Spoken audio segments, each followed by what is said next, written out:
1950년 6월 25일 북한이 탱크를 앞세워 38선을 넘으며 시작된 6.25 한국전쟁.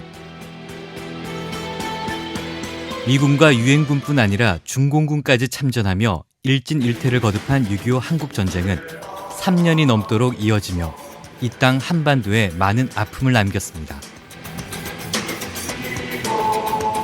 피카소의 그림으로까지 남겨진 신천 학살의 피해자는 모두 3만 5천여 명. 남한 149개 시군 중 무려 114개 시군에서 자행된 보도연맹원 집단 학살은 그 전체 규모조차 불분명합니다. 그리고 이런 민간인 학살은 작은 시골 마을로 이루어진 강원 영동 지역에서도 곳곳에서 발생했습니다. 왜 우린 무장도 하지 않은 민간인들까지 마구 죽이는 이런 끔찍한 일을 해야만 했을까요?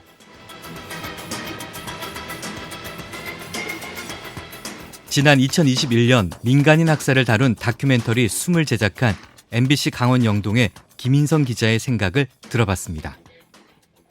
남한도 북한도 그냥 자신들의 그 정치 어떤 정권, 권력, 무기 이런 것을 동원해서 자국의 국민들을 상대방 군인을 목표로 한 전쟁이 아니라 자국의 국민들을 그 전쟁통에 남한에서는 남한 내에 우리 정부에 반대했던 인사들, 북한에서는 북한 내에서 북한 정부에 반대했던 인사들을 함부로 죽이고 내가 권력을 공고히 다지는 그런 계기가 결과적으로 됐거든요. 처음부터 그게 계획을 그렇게 세우고 시작했는지 어쨌는지는 알 수 없지만 하지만 결과적으로는 전쟁이라는 이 한바탕 3년간의 그 소용돌이 속에서 남한에서는 이제 좌익들 그리고 북한에서는 우익들이 세력이 거의 초토화가 되는 그런 결과를 가져왔고 결국은 이렇게 오랜 세월 동안 남한의 우익과 그다음에 북한의 좌익 위주의 그러니까 전혀 다른 완전히 다른 그런 그 정치 성향을 가진 그 두 정권이 이렇게 대립을 할 수밖에 없었던 그런 구조가 됐고 그 초반부에 위태로웠던 그 정권 초기를 극복하는 계기로 전쟁을 활용을 했거나 또는 활용이 된 그런 경우죠. 그러니까 이거는 국가 권력을 가지고 사람들의 목숨을 좌지우지 함부로 어떤 정당한 절차 없이 함부로 죽였고 그것이 결국은 알고 보니까 다른 게 아니라 우리 정권을 공고히 하기 위한 수단으로 활용한 게 아닌가 그렇게 생각이 들고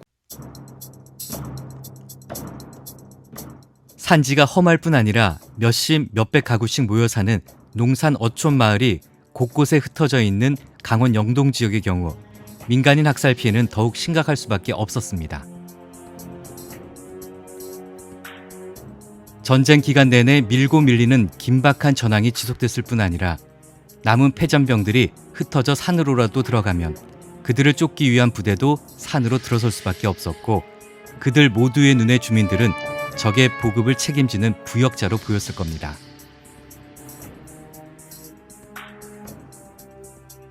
여기에 마을 전체 주민이 학살을 당했다면 70여 년이 지난 지금까지도 그 사실은 학살을 행한 당사자들만 기억하고 있겠죠.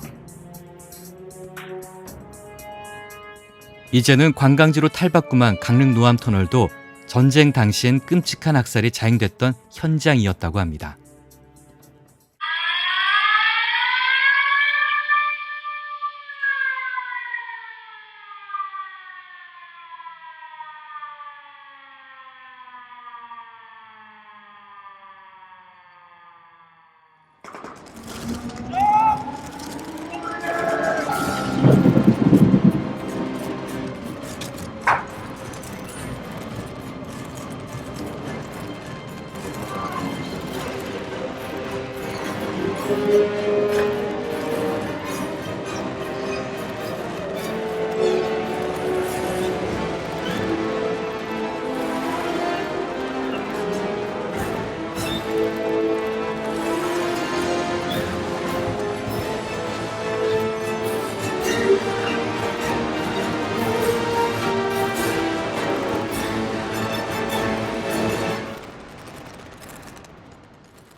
애니메이션 노암은 강릉교육지원청과 강릉 지역 교사 12명이 민간인 학살을 주제로 함께 만들어 공개한 겁니다.